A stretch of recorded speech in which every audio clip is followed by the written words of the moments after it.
recording? Yeah. I didn't know you were about to come. Yo, home dog. Yeah, I'm over here touching shit. Yeah, but start from the middle on the squeeze, and then it spreads to everything. I think a lot of people, when they pull, they just go elbows first, and it starts from here and then contracts in, but you can really start it from the center of your back as well. Our starting movement for the back workout, we got ourselves an incline chest-supported double arm dumbbell row. I'm lifting my butt up off the pad a good amount, so it really forces like my chest to really stay in the pad and not arch myself or put myself in a position where I could even pull away with like help from other muscles. So when I'm on these,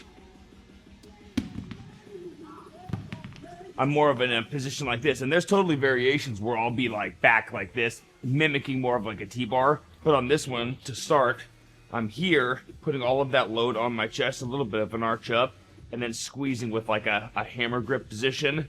Here, rotating my elbows in as much as possible and squeezing as much of that back muscle as possible. Not flared out, not kicked out, not like this with my wrists. Right here, and then pulling up. If I am back like this, you just want to make sure everything is braced and you're not in a rounding of your spine type of movement. You want to keep your spine nice and straight throughout, so all that stretch comes from a stabilized position. But if you round, that's going to be a problem. So when we're up like this, we're completely straight and there's no opportunity to round, and if there's any rounding that takes place, it's more like you arching and going the other direction. So this is the last set. We'll give it just like a tiny bit more time. Shoot for maybe 20 total reps after my full range of motion 6. We call stuff like this a basketball set. Got this from Jesse back in the day. And so what we're going to do is basically do a very controlled, as many reps as possible, but without getting any swinging. So even if you're moving, we're still moving. Even if it's moving a little bit, we're still going to keep continuing the movement. So you get your full range in, then you go for as many partials as possible. But a basketball set is dropping the basketball, bounces up, bounces up, bounces up, bounces up, over and over and over little. So you go from, yeah, yo, and then you get as many as possible, whichever the rep ranges we decide to do. Like we shot for 20 total, and that's what you got to. I think you got right to like 23 or something like that. Remember, don't rush to 8. Try to think about like the first rep.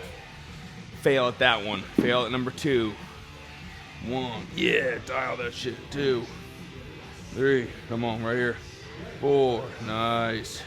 5. 6. Keep that chest down. 7. 8. Keep going. 9. Yep, now we'll keep it moving, okay? 2. 3. Yep, keep going. Come on, keep going. Keep everything nice and tight. Yep, keep going. There, come on, come on. It's still moving, okay?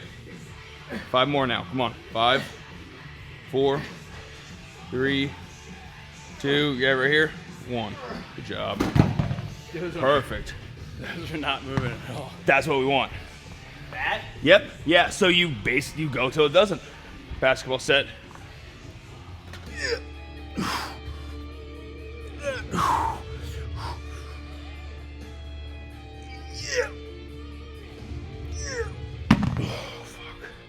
So when I was doing this, one thing that was kind of helping me is kind of like the old school approach. I saw Lee Haney explaining it to somebody back in the day on one of his old school videos. But when he pulls, I think a lot of people think about pulling elbows up and that leads everything. But when you're in the full stretch position down like that, think about activating all of this, and all of this pulls at the same time as this going as well. Because I think when you actually think about like, oh, it's not just this which leads to this, which sprinkles to all this to load. You want to be pulling, but as you do that, this is actually starting the entire thing. Right. So start the back and then pull all of that through it like you're grabbing as many muscle fibers as possible to recruit for the move.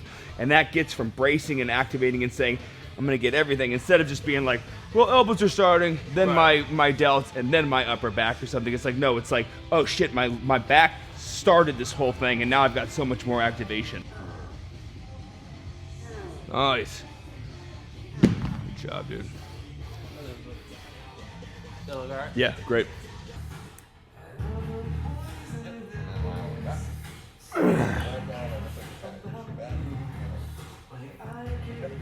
we talk about like a sissy squat getting into like the deepest stretch that you don't get on a squat or for your quads, this is that deep ass stretch because you don't get anything past your shoulder.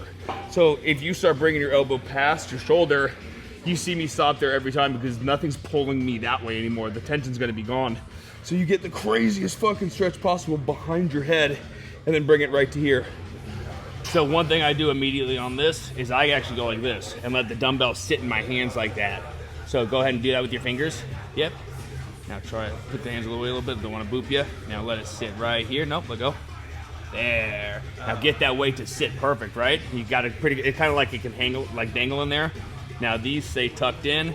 All of this rotated in so it feels like it's right there. Now watch your head on the way up with the dumbbell, but you're gonna pull with this to right above to there. And you're gonna feel it right there. That's a tiny range of motion.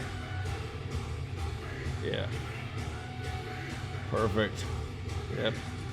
And then when I get into that stretch, I think to myself like, oh, I wanna try to keep my head back, right? Keep all this nice and straight, but I want these to come back as far as possible. You'll feel that, oh, big ass stretch, right?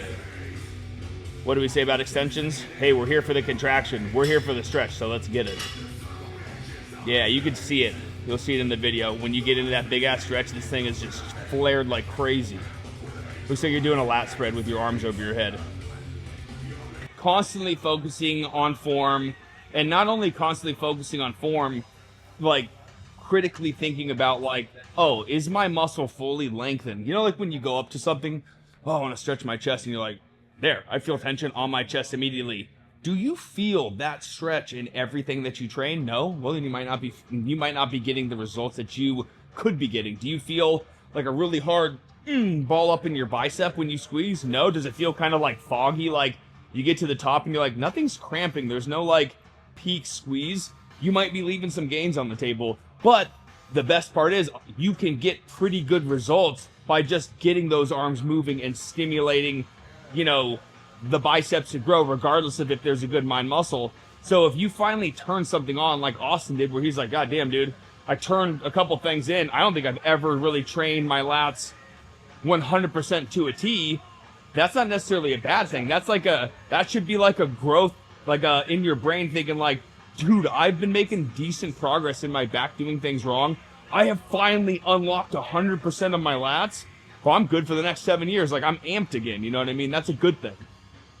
All right, so this concludes the back workout. We've done this a little bit different than we've done videos in the past. I know I'm very new to YouTube, but just let us know if you like the way we did this, breaking up back over the course of multiple weeks instead of 1 or 2 videos doing it max. You guys get to see kind of more in-depth versions of, oh, this is an entire back workout over the course of a long period of time. Shit, he's really covering back. We could do this for legs, you know, quads, hammies, glutes, arms, it doesn't matter. Just let us know if you like this kind of stuff. Comment below, and we'll start putting my mouth to the test. That made no sense. In a little while, you're like, oh, cool, Austin started a spin-off channel. What's going on, guys? And like, I'm recording an intro, but you then pull in your truck, and I'm like, fuck, he's here. You're like, do you even watch the videos on the YouTube? It's me. You're not in any of this shit.